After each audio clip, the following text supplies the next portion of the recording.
Imagine a terror so vast, it swallowed 10 million lives. 10 million souls erased. Not in the chaos of a world war, but under the cold, greedy watch of one man, a European king. This isn't some dystopian nightmare. This is the real story of the Congo Free State, an atrocity so shocking, so deliberately buried, it's bone-chilling. Before Hitler became a name synonymous with evil, another dark shadow fell, one that many of us have been taught to forget. Back in the late 19th and early 20th centuries, as the world was buzzing about progress and enlightenment, something truly horrific was unfolding in the heart of Africa. King Leopold II of Belgium, driven by an insatiable desire for wealth and power, carved out a personal empire bigger than Western Europe, the Congo Free State. He sold it to the world as a noble mission, a humanitarian effort to uplift the African people. But behind this mask, a brutal system of exploitation, a systematic plundering that led to the deaths of an estimated 10 million Congolese. This isn't just a dark spot in colonial history, it's a horrifying look at how cruel humans can be, and how easily the world can look away, or even actively forget. Today, we're dragging this buried story into the light. Leopold II. He became King of the Belgians in 1865. He was in charge of a small, relatively new European nation, but his dreams, they were much, much bigger. He was obsessed with getting a colony, an overseas territory that would bring glory to Belgium and a massive fortune to him. He actually said, "Belgium doesn't exploit the world, it's a taste I'm keen to give it." Africa, still largely uncolonized by European powers at the time, became his target. He was a master of manipulation, dressing up his greedy plans in the language of charity. He organized the Brussels Geographic Conference in 1876, inviting explorers and geographers.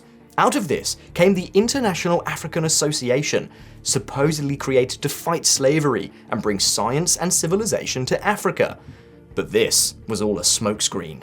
His real goal was simple: to grab a huge piece of land for himself. Then came the Berlin Conference of 1884 to 85, a crucial moment when European powers literally carved up Africa. Leopold played his cards brilliantly. Through slick diplomacy and empty promises of free trade and humanitarian work, he got the United States and European nations to recognize his personal control over the Congo River Basin, an area 76 times the size of Belgium. He called it the Congo Free State, a cruelly ironic name for what would become a massive death camp. So, with international approval in his pocket, Leopold II became the absolute ruler of the Congo Free State in 1885. And get this, it wasn't a Belgian colony, it was his private property. He never even set foot there. He ruled through a bureaucracy he controlled, enforced by a ruthless private army called the Force Publique. The army was first made up of European mercenaries, and later conscripted Africans, often kids kidnapped from their villages, brutalized, and forced to control their own people. Their main job wasn't to protect or serve, it was to squeeze out wealth. First, ivory, and then, with the invention of the pneumatic tire, something far more valuable: rubber. The Congo Free State was Leopold's personal piggy bank, and its resources were his for the taking. He set up a system where the state, meaning Leopold himself, claimed ownership of all vacant land. In reality, this meant most of the territory. Congolese communities suddenly found themselves dispossessed, their traditional lives completely shattered. The land, the animals, and most importantly, the people, were all just things to be exploited for maximum profit. This wasn't like the colonialism of other European nations, which, though often brutal, at least had some level of state oversight. This was the unchecked greed of one man, given absolute power over millions. The demand for rubber exploded in the late 19th century, and the Congo was full of wild rubber vines. To get it, Leopold enforced a brutal system of forced labor. Every village was given a quota of rubber they had to collect and hand over to state or company agents. These quotas were often impossibly high. Men had to abandon everything else, farming, hunting, which led to widespread famine. What happened if they didn't meet the quotas? Horrific punishments carried out by the force publique. Entire villages could be torched, men were slaughtered, women and children were taken hostage, starved, and abused until their male relatives delivered the rubber. The most infamous practice, the one that became the gruesome symbol of Leopold's reign, was mutilation. Soldiers of the force publique were given bullets, and to prove they hadn't wasted them on hunting, or worse, on rebellion, they often had to bring back the severed right hand of a victim for each bullet fired. If a soldier used a bullet to kill an animal for food, he might cut off the hand of a living child or adult just to account for the spent cartridge. Photos and eyewitness accounts from that time show victims, including children, with severed hands and feet. These weren't isolated incidents. This was a deliberate policy of terror, designed to crush the population and get as much rubber as possible. The system was so twisted that sometimes when quotas weren't met or villagers resisted, soldiers would collect hands from people they'd already killed, or even from the living, just to satisfy their commanders. This red rubber system, named for the blood spilled to get it, turned the Congo Free State into a living hell. It's hard to even wrap your head around the scale of the suffering inflicted on the Congolese people. Beyond the direct killings and mutilations, the system itself was genocidal. Forced labor under terrible conditions led to exhaustion, disease, and death. Men were worked to death in the forests. Women were often kidnapped and subjected to systemic rape and sexual slavery by soldiers and colonial agents. The destruction of villages and crops, along with forcing men away from farming, caused devastating famines. Diseases like smallpox and sleeping sickness spread like wildfire through weakened and displaced populations. Children weren't spared.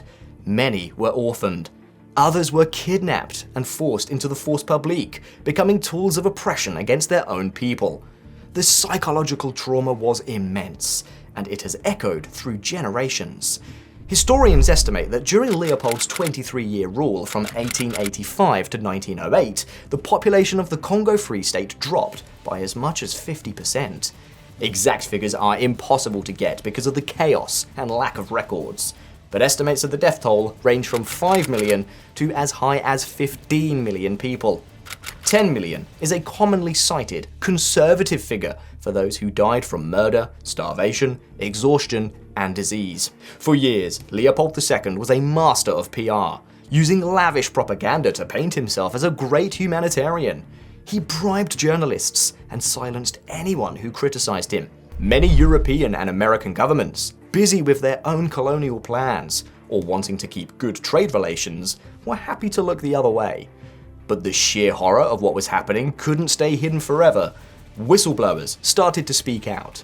Christian missionaries like William Shepherd, an African-American Presbyterian, gave some of the earliest, gut-wrenching eyewitness accounts of massacres and mutilations.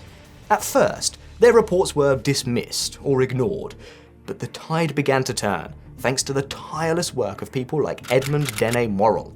Morrell was a British shipping clerk. He noticed something odd. Ships coming from the Congo were packed with valuable stuff like rubber and ivory, and while ships going to the Congo carried mainly soldiers and ammunition.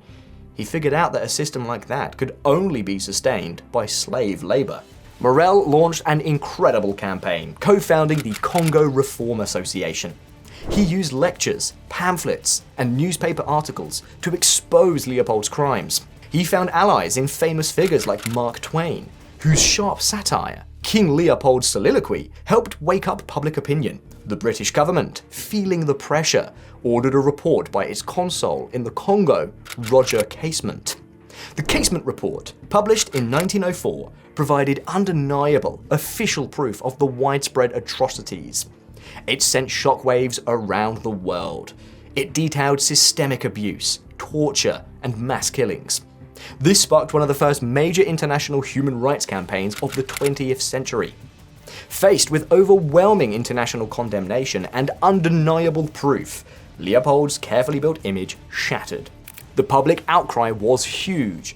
especially in Britain and the United States. Under intense pressure, Leopold II was forced to give up his personal control over the Congo. In 1908, the Congo Free State was formally annexed by Belgium. Did things get better? Well, this transfer did lead to a reduction in the most obvious forms of brutality, like cutting off hands as state policy. But the core system of colonial exploitation, that continued, just under a different boss. The Congolese people were still subjected to forced labor, discrimination, and economic hardship for decades. And Leopold II? He never faced trial for his crimes. He died in 1909, a year after handing over the Congo, not in shame or poverty, but as one of the wealthiest men in Europe. His fortune built on the blood and suffering of millions. No reparations were paid, no formal apology was offered for decades, and no significant figures from his administration were ever prosecuted for the genocide. Why isn't a tragedy of this magnitude, the deaths of an estimated 10 million people under uniquely brutal conditions, burned into our global memory like other 20th century horrors? Several things played a part in this collective forgetting. Racial bias was definitely a big one. The lives and suffering of Africans were systematically devalued in Western colonial stories. European powers, deeply involved in their own colonial projects, had little reason to shine a light on such extreme abuses within their own ranks. Belgium itself struggled for many, many decades to face this dark chapter of its past, often pushing a sanitized version of its colonial history. Also, the atrocities in the Congo happened before the age of mass media as we know it, and before the legal frameworks for crimes against humanity were really developed. The world wars of the 20th century also ended up overshadowing earlier colonial atrocities. But the legacy of Leopold's reign of terror still haunts the Democratic Republic of Congo today. The arbitrary borders drawn by colonial powers, the legacy of violence, the systematic looting of resources, and the destruction of indigenous social and political systems have all contributed to decades of instability, conflict, and poverty. The trauma is deeply embedded in the collective memory of the Congolese people.